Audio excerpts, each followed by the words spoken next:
This is your daily dose of all things royal. Beyond the media manipulation and fabrication surrounding Prince Harry and Meghan Markle, governments have long weaponized narratives to shape public opinion and behavior, a practice that has continued for decades. We've discussed before how authorities are working to regain control over the information people see online. That same impulse explains why elements of the so-called deep state, particularly globalist networks in Europe, view social media and the First Amendment protections with such hostility. It is becoming increasingly clear that the United Kingdom is leading the charge against these freedoms. By now, most people have noticed a consistent pattern. Remember, when we used to speak publicly about topics that challenge the official narratives, like Meghan Markle's pregnancy, the COVID vaccines, the Hunter Biden laptop, or even simply mentioning Donald Trump, we were all met with negative consequences. And what I think many of us are realizing today, that the same dynamic is playing out when you discuss the grooming gangs, the failures of mass immigration policy, inconsistent policing, or the weaponization of Islamophobia. Coordinated pushback, we see, appears instantaneously. Certain framings are elevated while others are marginalized. Platforms have throttled reach on exactly these topics, frequently acting in line with UK government priorities. It no longer feels like ordinary disagreement. It's become quite obvious that this is a system responding to political risks. The instinct that we're feeling right now is not paranoia. It reflects a deliberate shift in how parts of the British state now approach public opinion on contentious subjects. This incessant drive to control narratives and shape perception has become quite excessive, and the monarchy has been complicit in that controlling behavior, something that becomes very clear by the end of this video. The clearest window into this shift came with the grooming gang scandals in Rotterdam, Rochdale, Telford, and elsewhere, when the industrial-scale sexual exploitation of mostly white working-class girls by predominantly Pakistani Muslim networks finally gained national attention, authorities chose to treat public anger as a dangerous grievance narrative rather than a legitimate response to years of institutional failure. Official guidance stressed risks to community cohesion. Funding supported voices that recast the scandal as anti-Muslim prejudice, and discussion of the ethnic and cultural patterns involved was narrowed. The same networks that promoted expansive definitions of Islamophobia supplied the language used by civil servants. This was never announced as policy. It emerged from mission creep inside a small Home Office unit. A couple days ago, the Research, Information, and Communications Unit, otherwise known as RICU, was making headlines all over X, but not for good reasons. It's been exposed that apparently this 22-person Home Office team that was created in 2007 stands accused of briefing police and guiding families to issue statements that emphasize social cohesion after high-profile migrant crime cases. Examples include the June 9th Belfast stabbing of Stephen Ogilvie by Sudanese national Hadid Al-Odid, and the December 2025 fatal stabbing of Henry Nowak in Southampton by Vikram Digwa. Insiders told the Daily Mail that RICU's fingerprints appear in the similar tones of these messages aimed at controlling narratives to prevent unrest, while critics question if it manipulates free speech amid rising migration tensions. Now, originally, this unit was set up as a prevent program.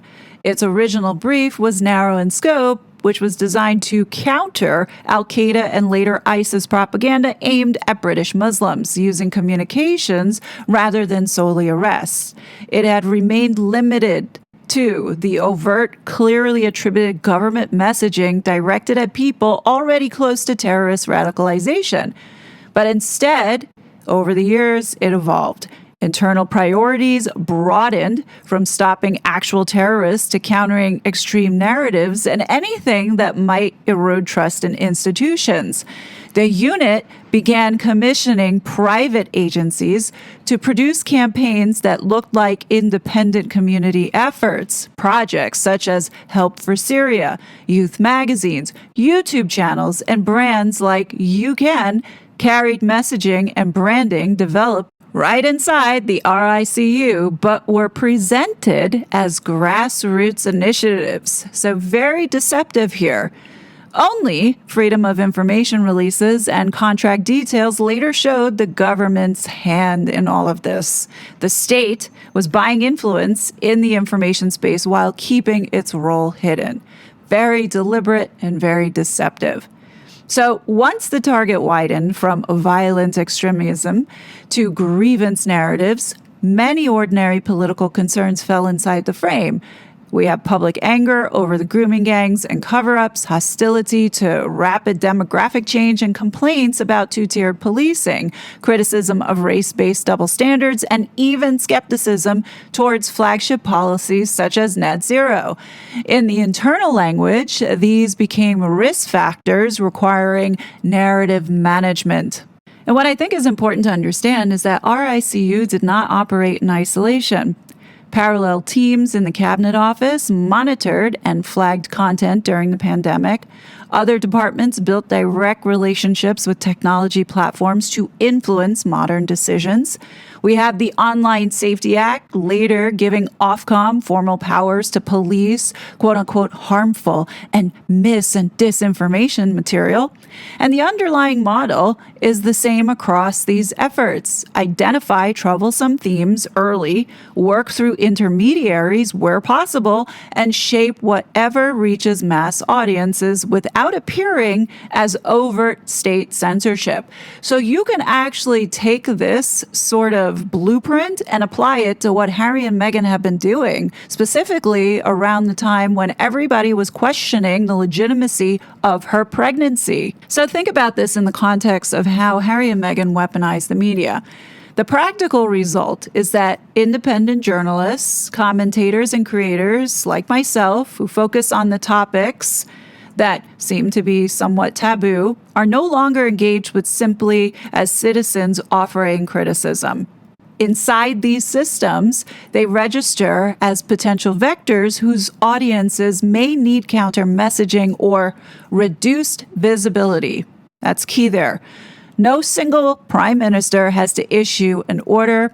The shared risk language does the work. So now when we look at Harry and Meghan, something to keep in mind here is that they repeat a lot of things, especially Meghan. She pretty much tells the same 5 stories or has told the same 5 stories during a period of time where it was relevant, like with Black Lives Matter, female empowerment. You'll notice that she would tell that stupid dish soap commercial over and over.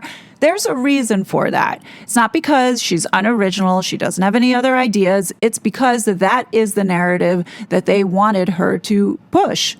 And when you listen to them closer, you'll hear the same buzzwords that the royal family themselves use. You just have to pay attention. This is all part of the subconscious conditioning to influence people's behavior. It is literally psychological manipulation. When you think about the topics that I cover on this channel, why is it that there is no reporter or royal reporter that will ever touch it? Well, it's because that's not the preferred narrative for this couple. You know, what people need to understand is that this RICU unit that was created was inspired by Cold War propaganda departments running covert influence operations on domestic and international audiences. Let me explain this because this is where the crown comes into play. Back in 1942, during the dark days of World War II, the British government under King George VI created this secret playbook. They realized you could defeat an enemy by messing with their minds, not just by blowing up their tanks. They called this political warfare, treating it like a secret, sort of like a fourth branch of the military. But there was a deeper, more calculated layer to this.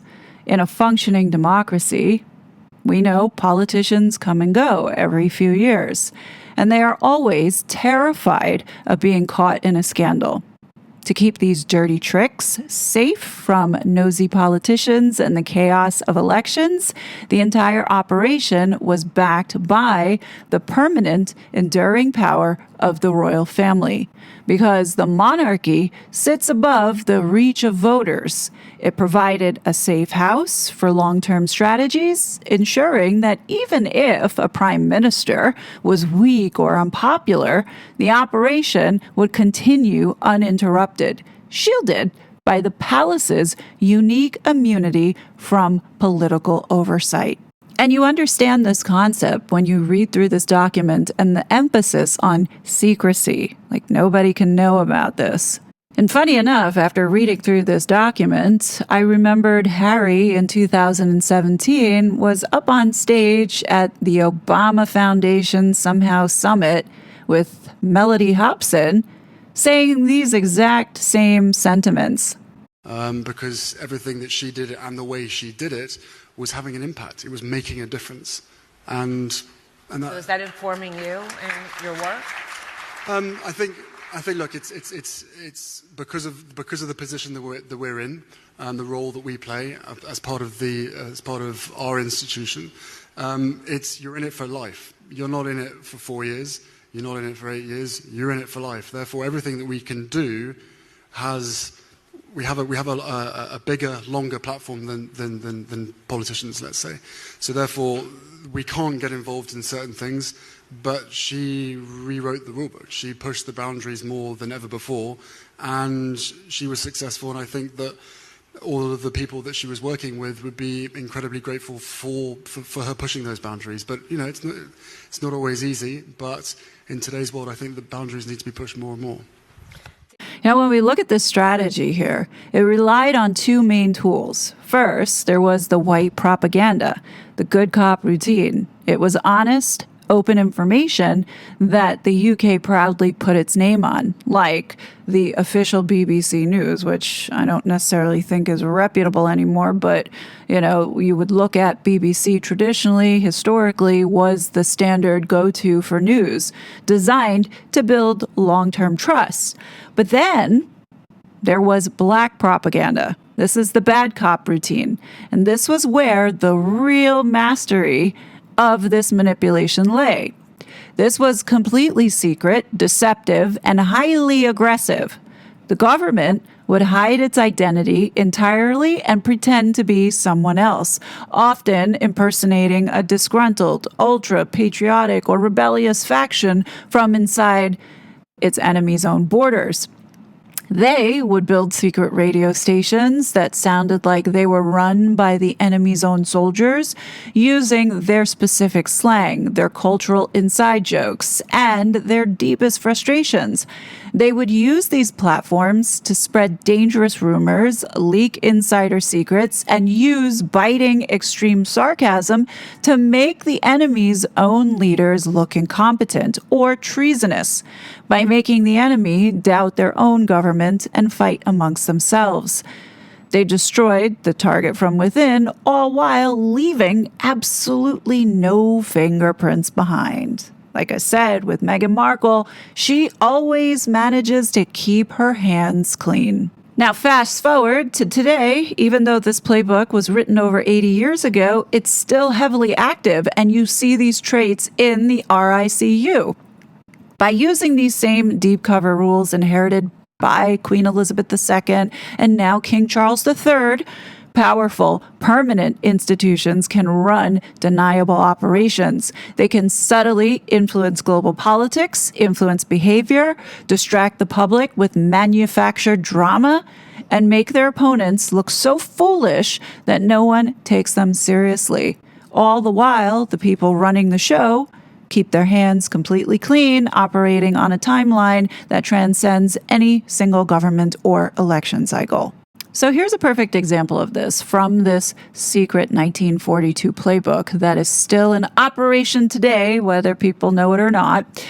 When it talks about broadcasting and communications, you see here, to produce the illusion of a freedom station operating within that country. Further down, it says, in the case of the illusion is one of authenticity rather than locality. And you know how Meghan loves to use that word, authentic. Now, keep in mind how this has evolved, but the same tactic is still happening today. It says it must convey the authority of a powerful group or movement within the country or countries to which it is directed. The geographic origin of the station need never be specified, but it is a disability if the listener knows that it is in Britain and therefore is likely to be not the independent instrument of the group it professes to serve, but in the pay of His Majesty's government. If it speaks for an underground movement, it should ostensibly be underground, even in exile. Now, the word underground today would mean grassroots. The value of this type of station is that, unlike B, it can know what is happening in the outside world. It can give the impression of complete independence of any interest except that of the group or movement it serves. So now, when you think about today's world, all of these tactics are still being used, but have evolved to adapt to the new media landscape. Okay, I'm going to give you a moment to digest what we've covered so far because it's a lot. In part 2, we'll go back to 2017 and examine how the same political warfare tactics used in 1942 were deployed on a massive scale against President Trump. British intelligence, working with elements of the United States deep state, carried out one of the most sophisticated political attack campaigns in modern history. Knowing what we now understand about these methods, it's clear that many of us were being manipulated in real time. Now, if you've been listening to me, I've always said that, Meghan's rise and then her fall completely aligned with Trump's rise, his fall, and then his rise again. Now, I think we can understand what really was happening here. That this British elite have mastered and been masters of for decades is psychological warfare. The way that they shape narratives. Anyway, before we wrap up, consider this. Yesterday, Harry and Meghan quickly celebrated Keir Starmer's announcement to ban social media for under 16s on their website. Without having to make a public announcement, we've seen Prince Harry increasingly align with UK government initiatives in the recent years through initiatives with Ukraine, Angola, Australia, and Jordan. It's worth noting that the royal family's official website links to Sussex.com rather than Archewell. One would think that Harry and Meghan, since they want to live a life of service, that Archewell would be front and center. But no, it's Sussex.com, which now definitely raises the question that, on the Sussex.com website, it raises the question of whether Harry's public work is still closely coordinated and tied to British government interests, which would make sense as to why the royal family would have a link to it. The other thing is that Prince Harry still remains Counselor of State. I mean, honestly, if Harry was truly separated from his family, and considering he lives here in the United States, why would they keep him on that list? It's because I suspect Harry never really left.